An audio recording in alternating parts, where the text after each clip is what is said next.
Yeah, LeBron did a 8-city year-long interview with Dave McMenamin of ESPN. Oh, what a shocker. Yeah, talking about... I know, right? I literally sent myself like a page of notes from this interview of stuff that we could get to today.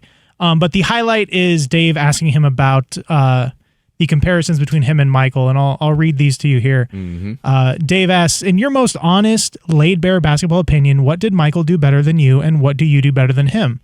To which LeBron says, oh my God, don't get me started on that. Not asking who's greater, just the aspects of your games. LeBron says, there are a lot of things that MJ did better than I do, and I think there are some things that I do better than him. That's just how the game goes. There's a lot of things that I can say in particular. You already know how this conversation is going to be misinterpreted by people, man. He goes on and goes, I think I'm 101. I think the way I play the game, I'm a 101 player, and MJ as well, an unbelievable basketball player. Dave asks him, has it been a burden as an adult, the ambition, because now everybody brings it up, you can't escape the comparison, to which LeBron says, no, I think it's a very tiring conversation. It's barbershop talk. All right. Kelvin, is this on? It's on. What's today's date? What is today? April 27th? April 29th. Well, I'm behind the days.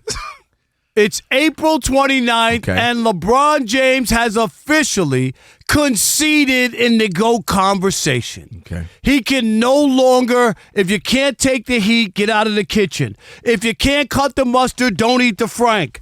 That's where we are with LeBron James. Okay. Because now he's trying to poo-poo the whole idea of a GOAT conversation. Oh, that's barbershop. You can't really win, and we're both great, and whenever there's a conversation, people basically dump on me. It was in the barbershop that you do that ill-fated television show, The Shop, where you sat there and you told everybody in NBA America that after you came back from a 3-1 deficit against the Warriors that you knew you were the GOAT then. Now you're saying there's no real way or path or conversation to being the GOAT. You say that because you know deep down in your heart, no matter how long you play, no matter how many stats you compile, no matter how many of your kids play in the league, people will never look at you as being the greatest of all time. And not just writers and broadcasters. Your own peers and players who you've played with, players from the past who have watched, who all say, if I'm picking a guy who's the greatest, it's going to be Michael Jordan. Yes.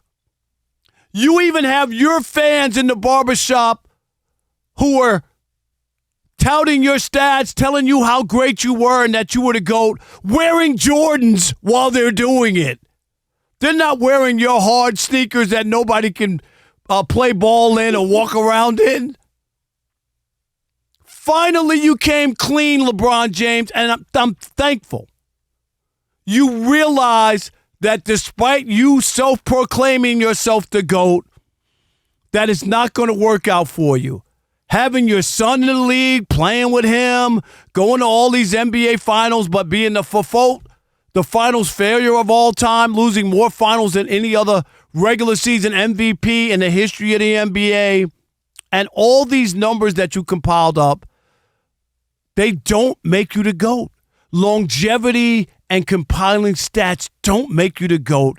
And he finally, Kelvin, he's come clean and realizes that he's not the GOAT, he can't become the GOAT, and he never was the GOAT. Where do you have him ranked? Second. All right. That's all I wanted to hear. I'm not some crazy. No. The only reason why I say that is because I think that's the context to where I feel a little differently than you.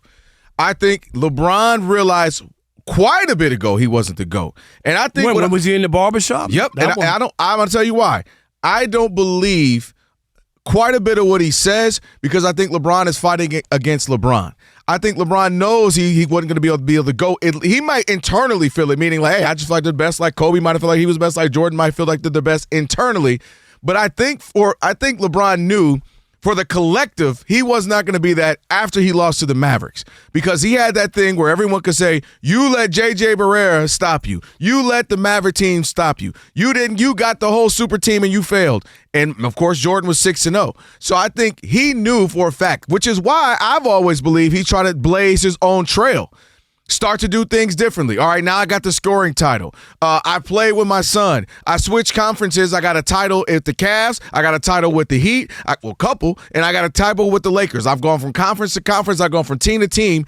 And so I think LeBron, to me, where he started to try to build a new case was in the other things. Like, I'm not going to beat him 6-0 and people in the shoes and the myth of Jordan. Let me try in other ways. And I think that's what he was trying to do.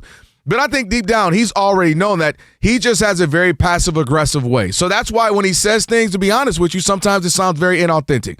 I think that was the hardest one, or I think I'm the GOAT after that. And you kind of go, he didn't really I don't even think he fully believes it. I think if you read more of that article, he and Dave, at least this portion, I'm sure there's more to come. Well, now he's there, but that wasn't a couple. He was, when after they came back and he was in the shop and he said, that's when he knew he was the GOAT. And that's my point. It didn't even look like he really believed it. That's my whole point is I don't think LeBron has ever fully believed it. I think he fully believed he had the potential and the chance throughout his career, but eventually I think he realized it was a wrap. And I think then it's been false bravado. I think it's been trying to just, how people say, man, believe it, man, own that, be that, live on that, stand 10 toes down. I think he was trying to do that, and no one really, I don't believe he really believed in himself. But my point is, that's why I think the last decade or so, LeBron has done things differently that no one else can do, that he can check off different boxes. Again, no one else has played with their son in postseason. That doesn't make you the GOAT. It doesn't make you the GOAT, but what I'm saying, none of that stuff does. You will say that, and I guarantee you, when people try to make their GOAT, if they're in favor of him, they will have these things on their list. I'm not saying you have to believe it. And I'm saying once you know you can't beat somebody, meaning 6-0 and this and that, you can start going different ways. I'm the all-time point. He mentioned it in the article. He said, they'll knock me for playing 23 years because I'm the all-time point leader, but they won't say I'm the first to 1,000, first to 2,000, first to 5, fastest to 1,000, 2,000, 5,000. Point being. Yeah, the other guys went to college. He's right. But the other guys went. Right, Michael Jordan went to college, of course. He should be fastest. He went straight I'm not disagreeing with what I'm telling you. So he's going to start naming but that the argument, things. I would say to you, of course you were. Well, not everybody. Not everybody. Some of them didn't. KG didn't. Kobe didn't. There's guys who we put up there as greats that didn't. Moses Malone didn't. There are some. Dwight Howard. There's a handful of guys. But my point is, I think LeBron for the last decade has been trying to sell us on this more than he ever even believed it. And I think he's been trying to accumulate different things. I play with my son. I'm the all-time points leader. I've won in both conferences. I've won for 3 different franchises, and try to blaze a trail that no one else has blazed so that you can say, if you want to make the case he's a GOAT, you can have a whole new criteria. That's my opinion of what he's been doing. All right.